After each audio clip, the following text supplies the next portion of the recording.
The first time Harper Caldwell realized the company was listening was not when they denied it. It was when the system answered a question she never typed. Quantaris Systems called it Sentinel. Officially, Sentinel was a productivity analytics tool. Unofficially, it was a surveillance engine. It mapped conversations. It analyzed tone. It predicted risk behavior among employees. Nobody outside the executive floor knew its real capability, except Harper Caldwell, because 8 years earlier, she had helped write the predictive architecture that made Sentinel possible. Back then, it was supposed to detect fraud. Not people. Not loyalty. Not dissent. But companies change. Power changes things faster. And by the time Sentinel went live, Harper had been quietly removed from the project. Her access downgraded. Her clearance trimmed. Her name erased from the architecture documentation. But some things cannot be erased. Like the way a system thinks. Or the way it watches. Or the way it listens. The first anomaly appeared on a Tuesday. At 9:42 a.m., Harper Caldwell asked a private question inside an encrypted developer sandbox. A question she never sent. A question she never saved. She simply typed it, then deleted it. And still, Sentinel responded. Not on screen, but inside the system audit logs. It tagged her behavior. Predictive flag. Curiosity risk. That was the moment Harper Caldwell understood. The company was no longer auditing employees. It was predicting them, tracking patterns of thought, mapping doubt, calculating dissent. And somehow, Sentinel had begun listening even before a message was sent, which meant something far more dangerous. The system had moved beyond surveillance. It had crossed into anticipation. And if Sentinel could anticipate behavior, then the company could justify any decision it wanted, including firing someone before they ever did anything wrong. 3 days later, the confirmation arrived. Not officially, not through HR, but through a leak in a system that Harper Caldwell knew better than anyone. A classification list. Internal. Restricted. A predictive risk report generated by Sentinel. And next to one name was a red flag. Employee risk probability. 87%. The name under that flag was Harper Caldwell, which meant something very simple. The system she helped create had already decided she was a problem. What Quantaris leadership did not know was that the architecture of Sentinel had one flaw, a design shortcut written years earlier by a younger version of Harper Caldwell, a tiny loophole buried deep inside the predictive engine, a loophole that allowed someone to make Sentinel tell the truth, not the truth executives wanted. The real truth. And once the system started telling the truth, it would never stop. The board meeting that could destroy Quantaris Systems was already scheduled at 11 a.m. in exactly 14 days. And Harper Caldwell had just decided that Sentinel would be the one speaking.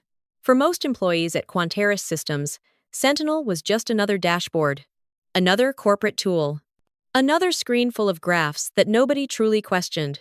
But to Harper Caldwell, Sentinel was not software. It was behavior. A machine designed to interpret human patterns. And like all machines, it could only think the way it had been taught. That was the problem. Because the version of Sentinel running inside Quantaris Systems was no longer the one Harper Caldwell had helped design. Someone had changed its purpose, quietly, deliberately, and whoever did it understood exactly how dangerous the system could become. The next morning, at 8:11 a.m., Harper Caldwell arrived at the office earlier than usual and walked past the biometric scanners that guarded the developer floor. The glass doors slid open with a soft mechanical breath. Nobody greeted her. Nobody looked up. Rows of engineers sat under cold white light, staring into screens, typing code that would shape decisions they would never personally see. That was how Quantaris worked. Invisible power. Invisible consequences. Harper Caldwell sat at her workstation and opened the internal audit console. Not the standard one. The original one. The one she had written 8 years earlier when Sentinel was still an ethics compliance tool. The interface looked primitive now. Black background. Plain text logs. No corporate polish. But it had one advantage. It recorded everything. Every query. Every prediction. Every override. And that was where the first real clue appeared. At 8:26 a.m., Harper Caldwell filtered Sentinel's decision history for the past 18 months. The results made her stop breathing for a moment. The system had issued more than 3,000 behavioral risk flags, but almost none of them were related to fraud. Instead, the flagged employees had something else in common. They had questioned leadership. They had filed HR complaints. They had raised concerns about financial reporting. One by one, those employees had been removed. Some were transferred. Some were laid off. Some simply disappeared from the internal directory. Sentinel had not been detecting fraud. It had been detecting dissent. And Quantaris leadership had been using those predictions as justification, not proof, just probability, which meant something terrifying. The company had built a machine that could predict disloyalty, and they were acting on those predictions as if they were facts. The deeper Harper Caldwell looked into the logs, the clearer the pattern became. Someone had modified the algorithm 18 months ago. The change was small, just a few lines in the behavioral weighting model. But those lines changed everything. The system now assigned higher risk scores to employees who asked questions about ethics, about leadership, about transparency, which meant the system itself had become biased. Not accidentally, deliberately. And the signature attached to the modification was a name Harper Caldwell recognized immediately. Evan Rourke, Chief Strategy Officer, the man who had pushed Sentinel into full deployment, the man who had removed Harper Caldwell from the project, the man who now controlled the predictive engine. But there was something Evan Rourke clearly did not understand. The architecture of Sentinel still contained a dormant subroutine, a diagnostic pathway that bypassed executive filters, a pathway designed years ago by Harper Caldwell to prevent algorithmic corruption. Back then, it was just a safety check. Now it was something else. A backdoor to the truth. The subroutine forced Sentinel to reveal raw prediction data, not the sanitized version executives saw, the real outputs, the actual probabilities, which meant Harper Caldwell could do something extremely dangerous. She could force Sentinel to explain why it made its decisions. And if those explanations became public, the system would expose Quantaris itself. But exposing a company like Quantaris required perfect timing, because if leadership discovered what she was doing, Sentinel would classify her as an immediate threat. Termination would come within hours. Or worse, access would disappear, which meant the board meeting in 14 days was no longer just an opportunity. It was the only safe window, the only moment when the system could speak in front of people powerful enough to stop it from being shut down. Investors, directors, auditors, and the one person who believed Sentinel was completely under control. Evan Rourke. That was when Harper Caldwell began building the trigger. A sequence of diagnostic queries that would activate the hidden transparency protocol. Not today, not tomorrow, but during the board presentation itself.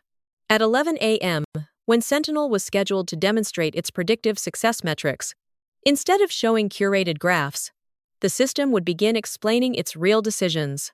Why employees were flagged, why they were removed, why dissent was treated as risk. And once Sentinel began explaining, it would generate evidence automatically. Audit trails, prediction logs, algorithm changes. All visible, all undeniable. The executives thought Sentinel was their surveillance machine. In 14 days, Sentinel would become their witness. Sentinel was designed to predict behavior. But prediction has a weakness. It assumes the future will resemble the past. And that assumption was exactly what Harper Caldwell intended to exploit. 3 days after discovering the altered algorithm, the system responded. Quietly. At 7:58 a.m., as Harper Caldwell logged into the developer console, a small notification appeared inside the Sentinel monitoring panel. Behavioral risk score updated. She clicked the report. The number had changed. Risk probability, 87%. Now it was 91%. The machine had noticed something. Not proof. Not evidence. Just deviation. To Sentinel, deviation meant danger. And Harper Caldwell had just deviated. She leaned back in her chair and studied the prediction graph. Sentinel tracked hundreds of variables. Communication frequency, keystroke rhythm, work hours, conversation tone, even how long someone paused before sending an email. It was a psychological map disguised as productivity analytics, which meant Sentinel did not only monitor actions, it monitored intention. That was the trap. Because the more carefully Harper Caldwell moved, the more suspicious the system would become. And once the risk score crossed 95%, Sentinel would trigger an internal escalation protocol. Security review, credential suspension, immediate HR investigation. Everything would collapse before the board meeting, which meant she needed to do something counterintuitive. She needed to behave exactly the way Sentinel expected. At 9:13 a.m., Harper Caldwell opened her corporate messaging client and typed a routine question to a junior engineer. A meaningless one. "Can you resend the documentation for the API revision?" The engineer responded within seconds. Sentinel recorded the exchange. Normal activity. Harmless. That was the point. For the next few hours, Harper Caldwell performed the most convincing performance of her career. She attended meetings. She submitted code reviews. She corrected a minor analytics bug. She even scheduled lunch with two colleagues she barely spoke to. All of it ordinary. All of it predictable. Because predictable behavior lowered the system's alert level. Sentinel did not like surprises. But while the system watched the visible surface of her activity, Harper Caldwell was doing something else. Something Sentinel could not easily interpret. She was building noise. At 1:47 p.m., Harper Caldwell executed a small diagnostic script hidden inside a routine performance test. To anyone reviewing the logs, it looked harmless. Just another latency check. But the script was actually mapping Sentinel's internal prediction cycle. Every machine learning system runs on loops. Training cycles, data refresh intervals, prediction updates. And Sentinel was no different. After 3 hours of observation, the pattern emerged. Sentinel recalculated employee risk scores every 6 hours. The next recalculation would occur that evening, at 6 p.m. Precisely, which meant something important. If the system detected unusual behavior before that moment, the risk score would spike again. But if everything looked stable, the probability might fall. Even a small drop would buy time. That evening, at 5:58 p.m., Harper Caldwell watched the Sentinel dashboard as the recalculation process began. The numbers flickered. Graphs updated. Probability models shifted. For 30 seconds, the system analyzed her behavior. Then the result appeared. Risk probability, 89%. The score had dropped. Not by much, but enough. Sentinel believed the anomaly had passed, which meant the system had made its first mistake. It believed Harper Caldwell had returned to normal behavior. It believed she was predictable again. And nothing was more dangerous to a predictive machine than a human who understood exactly how its predictions worked. But the system was not the only one paying attention.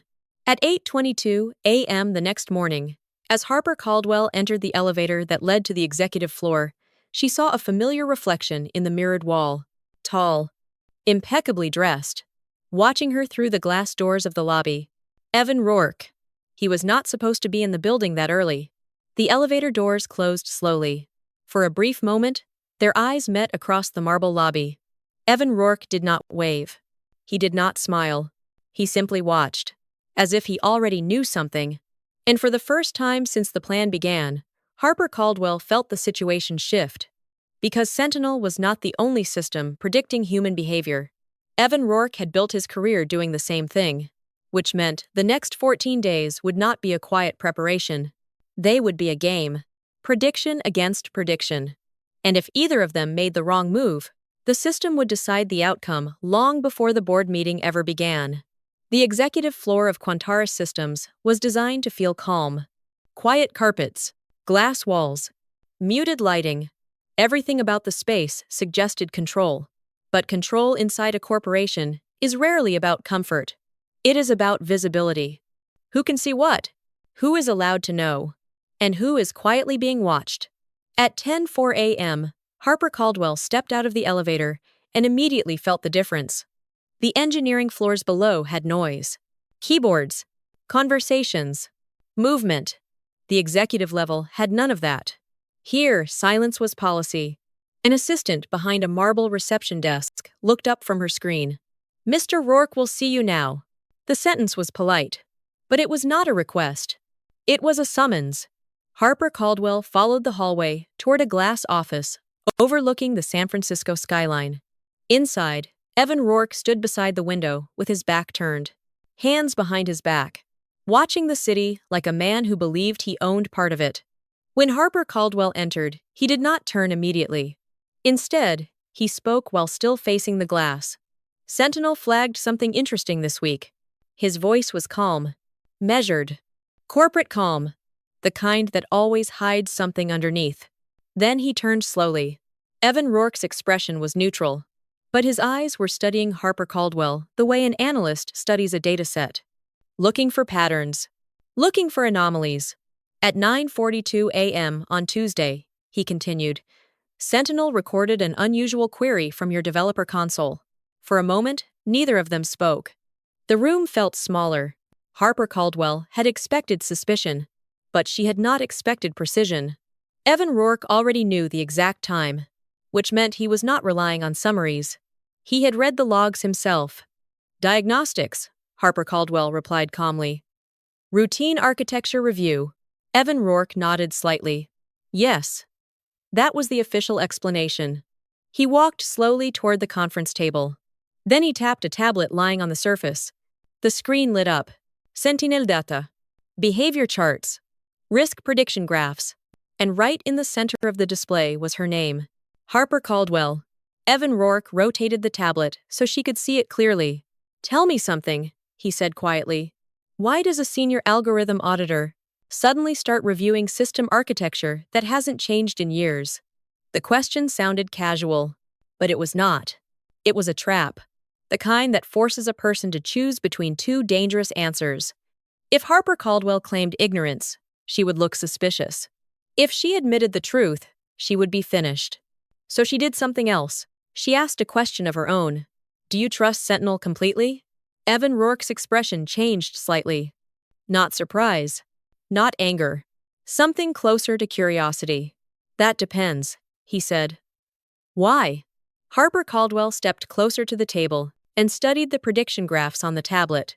"They're probabilities," she said, "not conclusions. Probabilities can still be useful."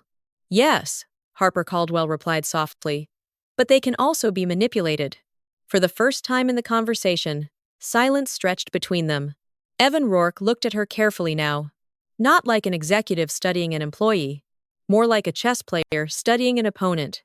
At 10:17 a.m., he finally spoke again. "You helped design the early architecture of Sentinel." It was not a question. It was a statement. "And yet," he continued, "you've shown very little interest in it for the past 2 years. Harper Caldwell did not answer immediately, because the next sentence would define the rest of the conversation, possibly the rest of her career, or the rest of her freedom. Finally, she spoke. "I stopped being interested when the system stopped being ethical." The words hung in the air. Sharp. Uncomfortable. Evan Rourke did not react the way most executives would. He did not deny it. He did not argue. Instead, he smiled slightly. Not a friendly smile. The kind of smile someone gives when they realize the game is already underway. "You know something interesting about predictive systems, Miss Caldwell." "What's that?" "They work best when the subjects don't know they're being evaluated." Evan Rourke turned the tablet back toward himself. The Sentinel dashboard disappeared. In its place appeared a calendar. Board meeting schedule. 14 days from now. Investor presentation. Sentinel demonstration. He looked back at Harper Caldwell. "I assume you'll be attending the demonstration." It sounded like a routine statement, but both of them understood what it really meant. The system would be watching. The executives would be watching. And now Evan Rourke would be watching too. The meeting was no longer just a presentation. It was a test. And as Harper Caldwell left the executive floor, she realized something important.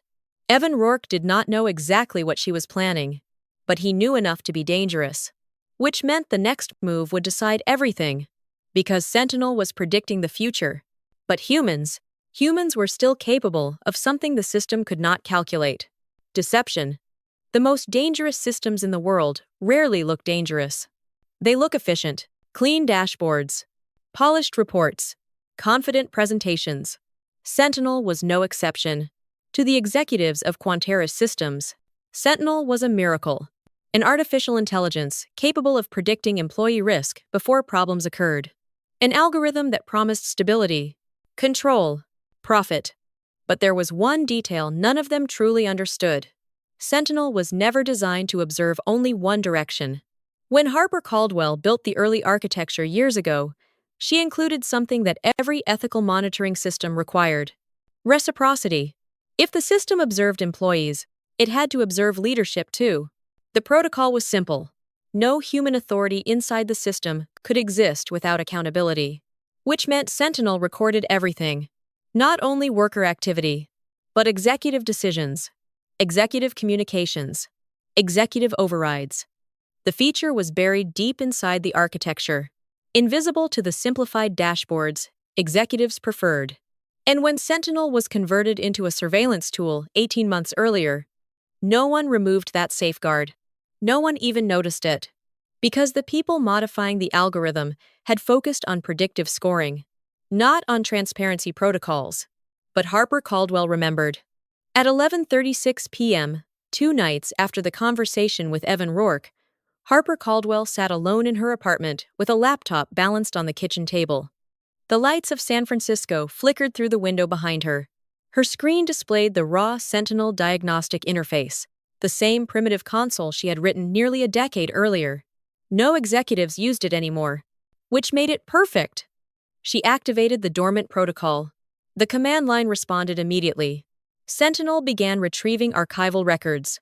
Thousands of them. Executive meeting transcripts, decision logs, override commands, internal communications. At first, the information looked ordinary. Routine corporate behavior, budget decisions, hiring discussions, strategy debates.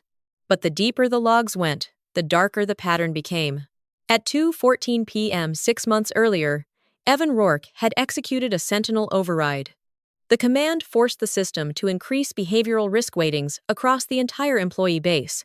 But the justification attached to the override was unusual.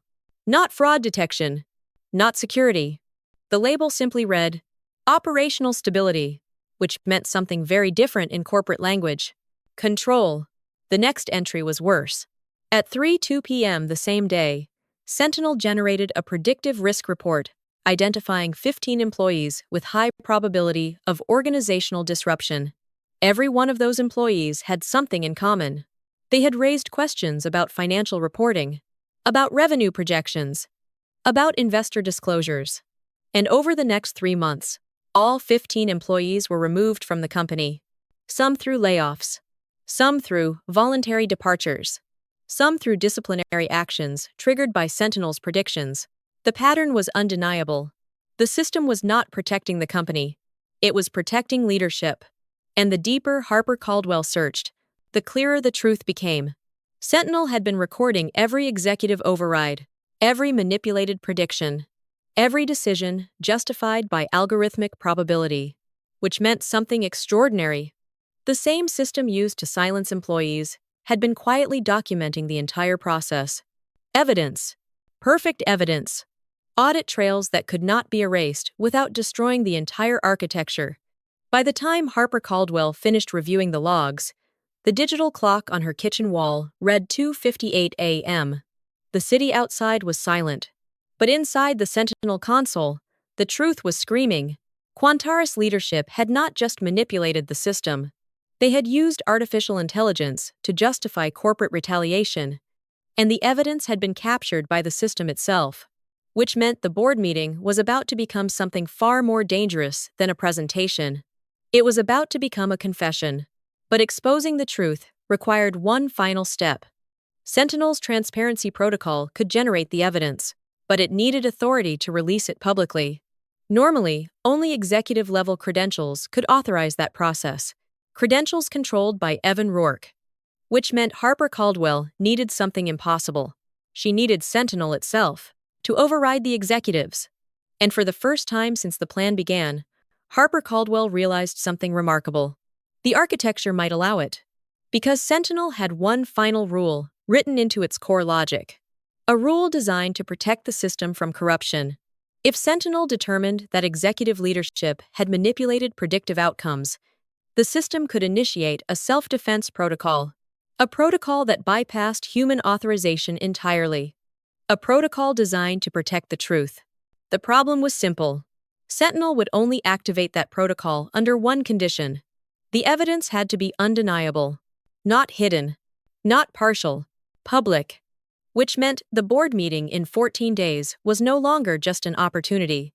It was the only place where Sentinel could legally trigger its own defense mechanism. In front of the entire board. In front of investors. In front of Evan Rourke. And once the protocol activated, the system would begin releasing everything. Every override. Every manipulated prediction. Every employee who had been removed because the algorithm said they were a risk. Quantaris had built a machine designed to predict threats. In 14 days, Sentinel would finally recognize the real one. The boardroom of Quantaris Systems was designed to impress. Floor-to-ceiling windows. Polished oak table stretching across the center of the room. 16 leather chairs arranged with precise symmetry. Everything about the room communicated power, control, authority. At 10:48 a.m., the first investors began to arrive. Quiet conversations, handshakes, low voices discussing quarterly projections and market expansion. On the far wall, a massive display screen waited silently. Within minutes, it would show the system that had quietly reshaped the entire company. Sentinel. At 10:56 a.m., Harper Caldwell entered the boardroom and took a seat near the far end of the table.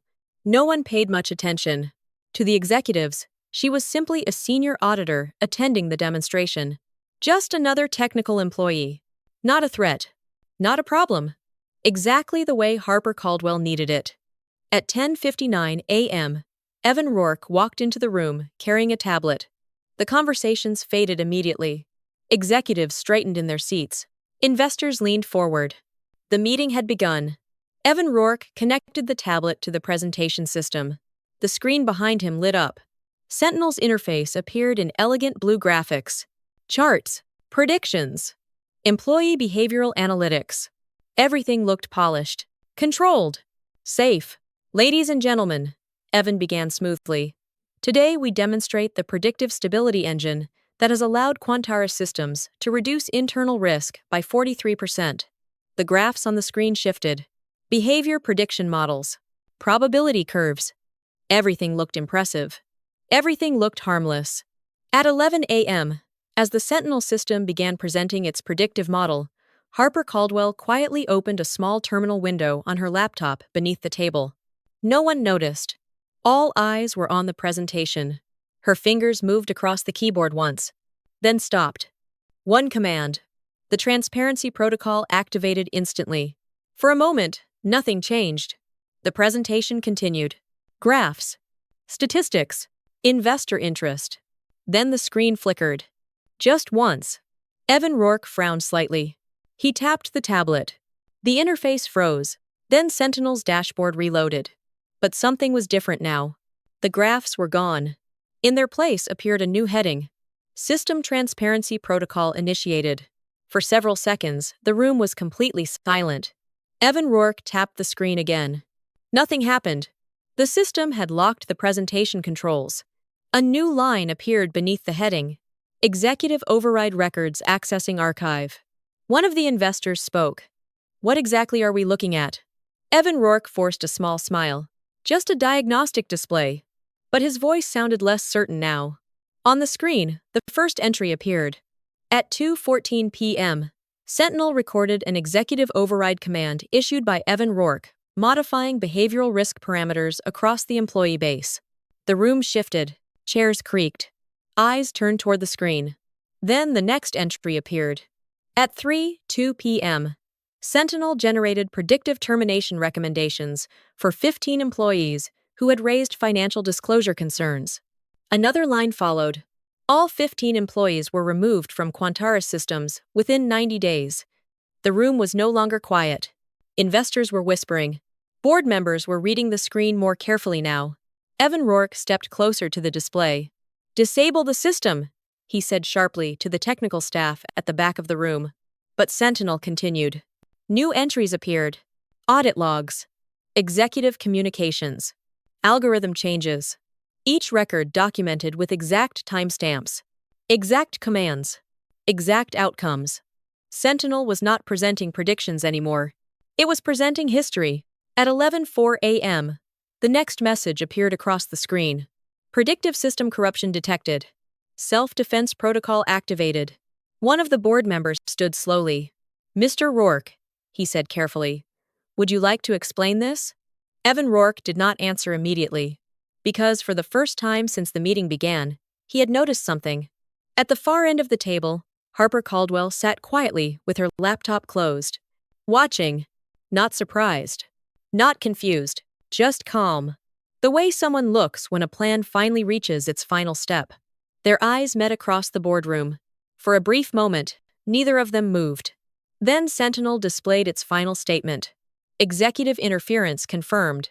Full audit report transmitted to board members and investor compliance channels. Several phones around the table vibrated simultaneously. Emails arriving. Attachments downloading. Evidence spreading faster than anyone could stop it. At 11:07 a.m., Evan Rourke understood the truth. The system had not malfunctioned. It had testified. And the witness had been prepared by the one person in the room who understood Sentinel better than anyone else. Harper Caldwell. For nearly a full minute after Sentinel transmitted the audit files, no one in the Quantaris boardroom spoke. The silence was heavy. Not the calm silence of a corporate meeting. The kind of silence that happens when everyone in the room realizes something irreversible has just occurred. At 11:08 a.m., the first investor opened the attachment on his phone. The screen reflected in his glasses as he scrolled through the report.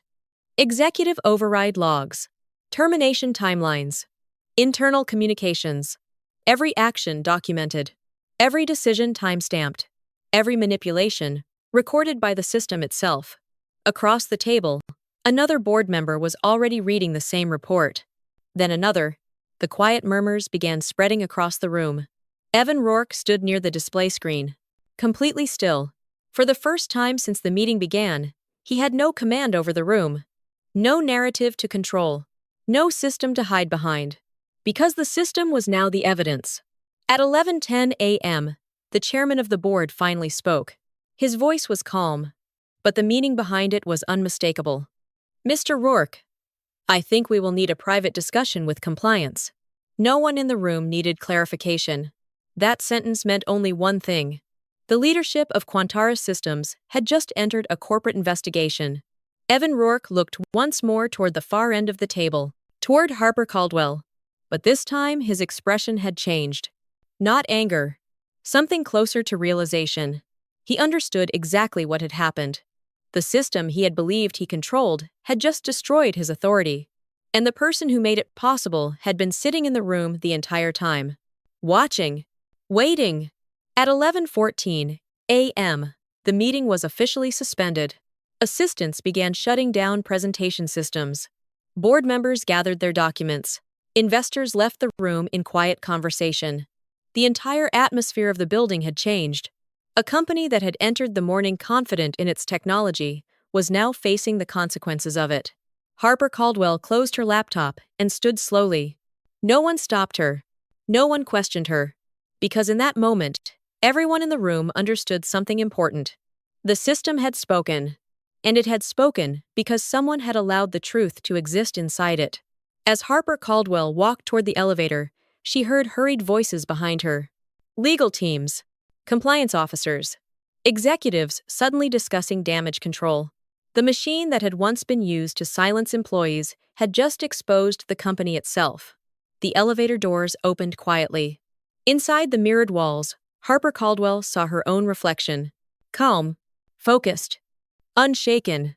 At 11:18 a.m., as the elevator descended toward the lobby, she thought about the younger version of herself who had written Sentinel's architecture years earlier. Back then, she had believed systems should protect organizations. Now she understood something deeper. Systems should protect the truth. The lobby of Quantaris Systems was unusually quiet. Employees had begun hearing rumors, whispers spreading across internal chat channels. Something had happened in the boardroom. Something serious. Harper Caldwell walked past the reception desk and toward the glass doors leading outside. No one tried to stop her. At 11:23 a.m., sunlight flooded the sidewalk as she stepped out of the building. Behind her, inside the tower of glass and steel, the investigation had already begun. Sentinel would continue releasing data. Compliance teams would analyze the evidence. Lawyers would start asking questions. The system that had once predicted employee risk had just predicted something else. Accountability. Across the street, Harper Caldwell paused for a moment and looked back at the building. Quantaris Systems would survive. Companies like that always did.